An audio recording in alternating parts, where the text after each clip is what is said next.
Good afternoon, and welcome to my Reels and to my channel and to my TikTok. So today we're gonna discuss and blog eight simple tips or eight simple ways on how to save money. Are you ready? Let's start.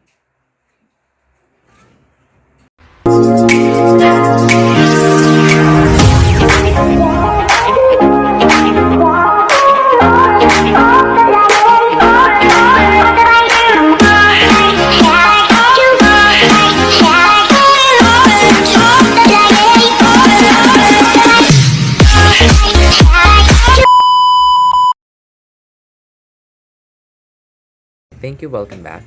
Here are the eight simple ways to save money. I just grabbed my simple ways to save money. I have eight. Let's start with the first one. It's record your expenses. The first step to start saving money is figuring out how much you already spend daily, and then you can record the small details of where you spend a cents or even pesos. So in that way, you will be able to identify where your money goes. That's the more important. And keep track of all your expenses. That means every coffee, household item, cash tip, as well as the regular monthly bills. All right, record your expenses. However, is it also easier for you use a pencil or like a ball pen or a simple spreadsheet for you to identify where your money goes? Para alam mo kung saan napupunta. That's the start of how you can save money every month. So I put here that my second would be including saving in your budget.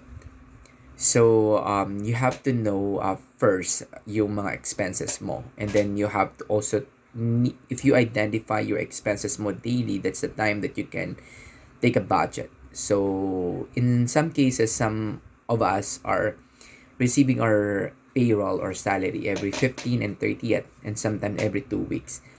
You have to identify your expenses within that timeline. For example, 10 days. So you have to allocate how much would be your budget for your travel. If you're kung nagka-travel ka going to work, yung money for food. Kung magkano yung ginagamit for food, like of course meron ka dyan umagahan, tanghalian, hapunan. Yan. And then yung mga excess na yon, dapat allocated na yon. So, kailangan in 10 days, meron ka na nakalaan for that. And then, meron naman din, kailangan alam mo din yung money in and out mo in a day-to-day basis. So, alam mo yung budget mo. So, you stick to the budget. So, kailangan nakalabas na yan. Naka-withdraw na yung pera na yan for budgeting na hindi nyo gagalawin. Naka-allocate na dyan yan para hindi ka nagiging broke. Kasi karamihan sa atin, di ba? Spend lang ng spend, gastos ng gastos without knowing the budget. So, kailangan may budget ka. Gumawa ka ng ledger or any spreadsheet or any notebook. Pwede naman yan.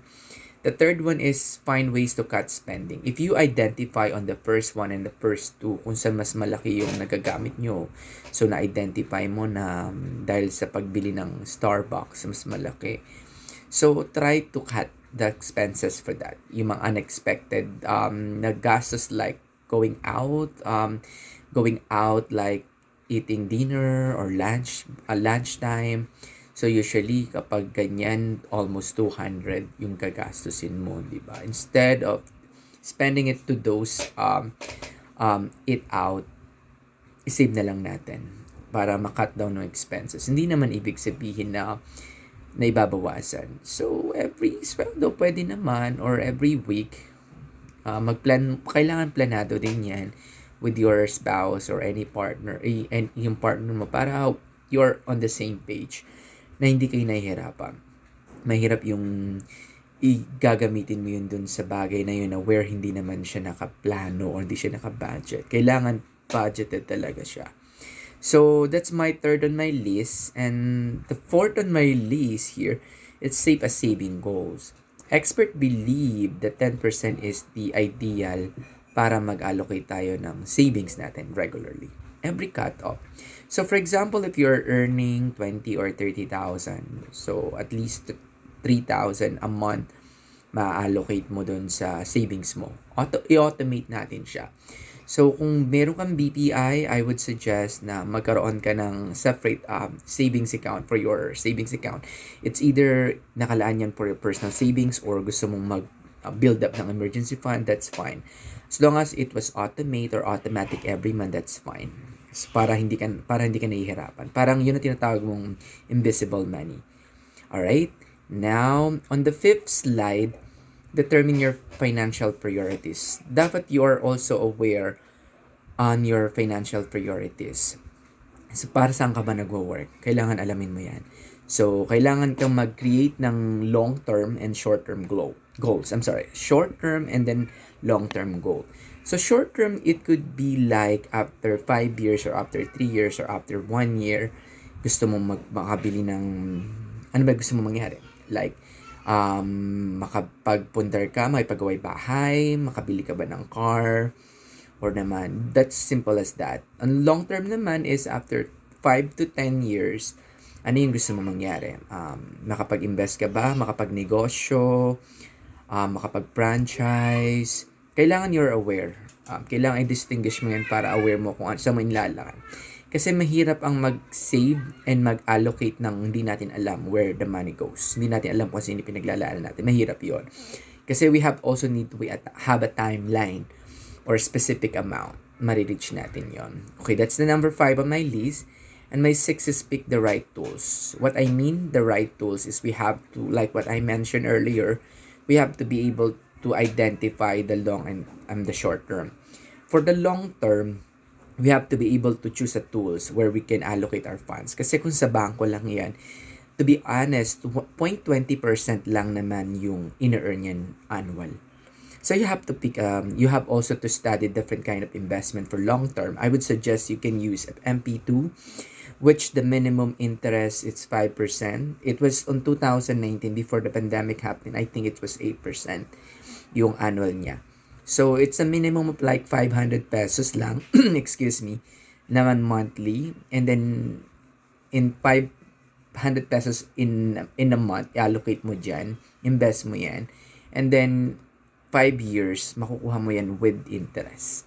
So, imagine kapag nag-accumulate yung compound interest mo and then in 5 years. So, instead of 0.20%, you will have 5 or 6 or more percent na makukuha. And that is similar like a certificate of deposit at time account. So, hindi siya natutulog. And then that's one of the investment method. Like, of course, that's the long term. Or you can also do an investment like try to study about starting up with insurance, with VUL link investment.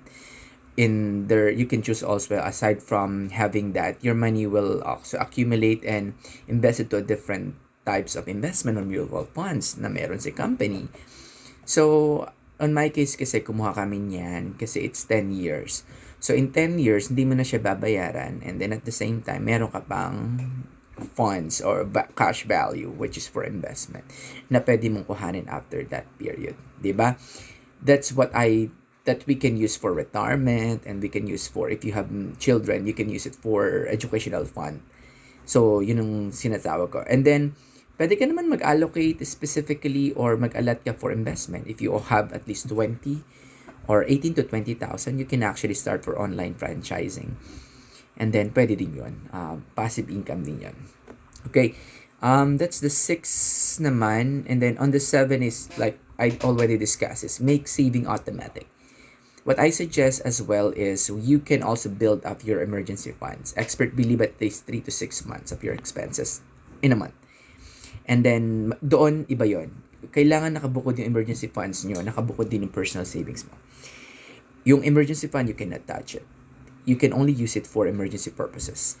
But yung personal savings, you can use it for emergency then. Like, may pagagamitan ka. Like, may bibiling ka laptop, gusto mo magtayo ng negosyo, may bibilin ka, naka-separate siya.